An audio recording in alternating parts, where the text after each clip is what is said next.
जिस वक्त सिनेमा के पर्दे पर आते हैं वह वक्त पूरी तरह से आप कह सकते हैं कि राजेश खन्ना का वक्त था। और उससे पहले एक तरह से देखें तो पृष्ठभूमि में ऋषि कपूर के परिवार से ही शम्मी कपूर और परिवार के बाहर राजेंद्र कुमार, लेकिन 70 के दशक में ऋषि कपूर एक नए युवा प्रेमी के तौर पर सामने आते हैं।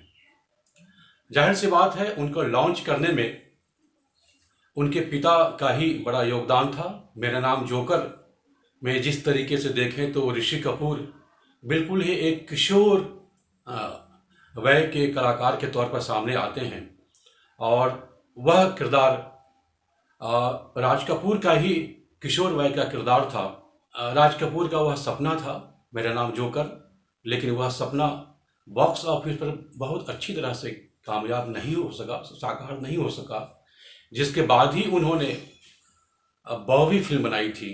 और बॉबी एक ऐसी फिल्म थी जिन्होंने आप कह सकते हैं कि हिंदी सिनेमा के इतिहास में एक नए किस्म की क्रांतिकारी पहल थी, खास तौर पर प्रेम कहानियों में।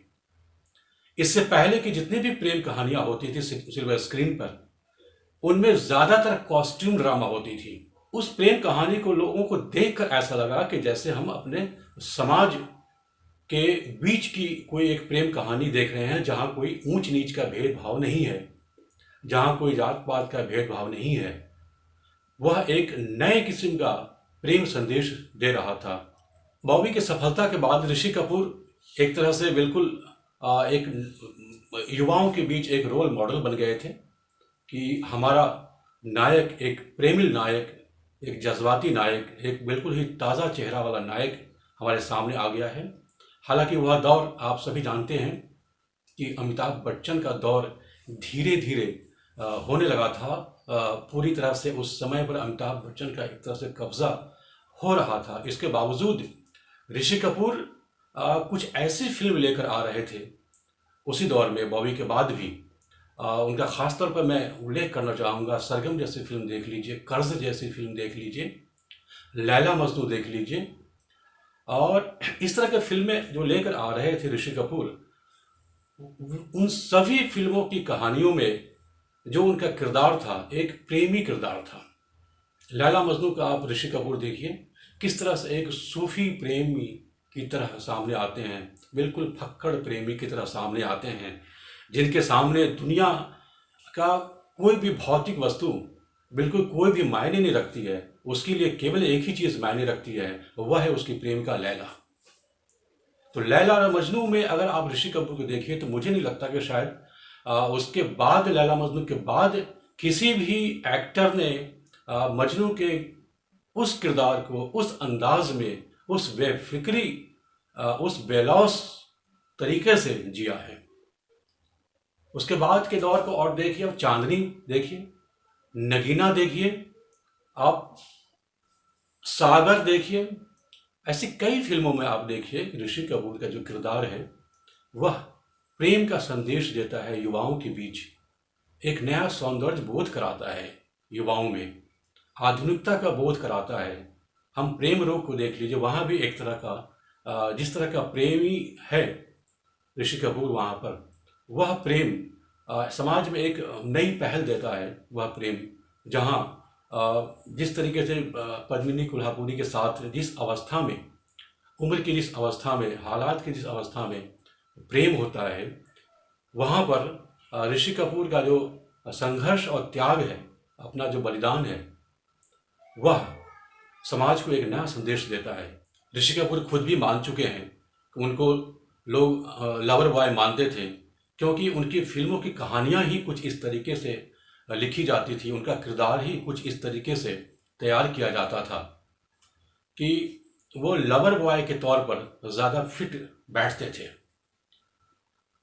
चूँकि इसमें एक तरफ से हम कह सकते हैं कि ऋषि कपूर की जो अपनी एक पर्सनालिटी है और उस पर्सनालिटी का जो अपना एक सिल्वर स्क्रीन पर जिस तरह से इम्पैक्ट दिखाई देता है, तमाम तरह के हमारे पास अभिनेता हुए हैं ऋषि कपूर के दौर में ही, और हर एक अभिनेता की अपनी अपनी एक पर्सनालिटी रही है और उस पर्सनालिटी की अपनी एक छवि रही है।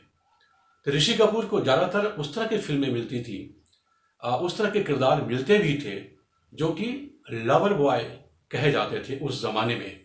युवाओं, खासतौर पर कॉलेज जाने वाले युवक युवतियों के बीच ऋषि कपूर का चेहरा, ऋषि कपूर के गाने, फिल्मों के गाने, उनके किरदार, उनके नाम काफ़ी चर्चित हुआ करते थे। खासतौर पर अगर आप याद करिए कभी कभी फिल्म में जो ऋषि कपूर का जो किरदार है, उसमें नीतू सिंह के साथ जिस तरह से उनकी कंपनी है, वह कॉलेज कैंपस में एक बहुत ही उस समय काफ़ी चर्चित हुआ करती थी।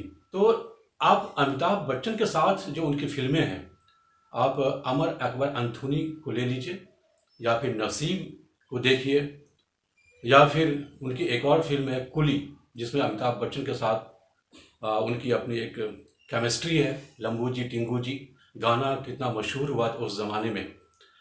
वहाँ पर असल में अमिताभ और ऋषि कपूर दोनों एक दूसरे के वहाँ पर ऐसा लगता है जैसे एक गाड़ी के दो पहिए की तरह चलते हैं। अमिताभ वहाँ पर एक एक्शन हीरो की तरह है और ऋषि कपूर वहाँ पर एक रोमांटिक हीरो की तरह है। तो किसी भी फिल्म में एक्शन और रोमांस दोनों की दरकार होती है।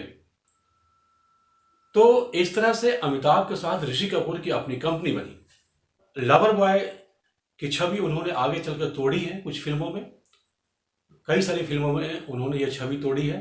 खासतौर पर मैं एक उल्लेख करना चाहता हूँ एक फिल्म का, जिसका नाम है एक चादर मैली सी। यह फिल्म हेमा मालिनी इसमें मुख्य किरदार के तौर पर उन्होंने रोल निभाया था और ऋषि कपूर भी थे इसमें।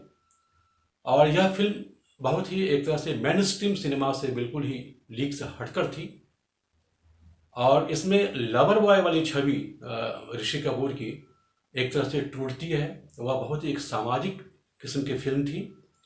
इसके अलावा अभी हाल फिलहाल कुछ समय पहले अनुभव सिन्हा के निर्देशन में बनी फिल्म मुल्क को अगर हम ले लें तो उन्होंने अपने दौर की फिल्मों में जितने भी किरदार उन्होंने निभाए हैं, उन सभी किरदारों में जो एक लवर बॉय का जो ठप्पा है, वह ठप्पा मुल्क फिल्म अकेले तोड़ देती है।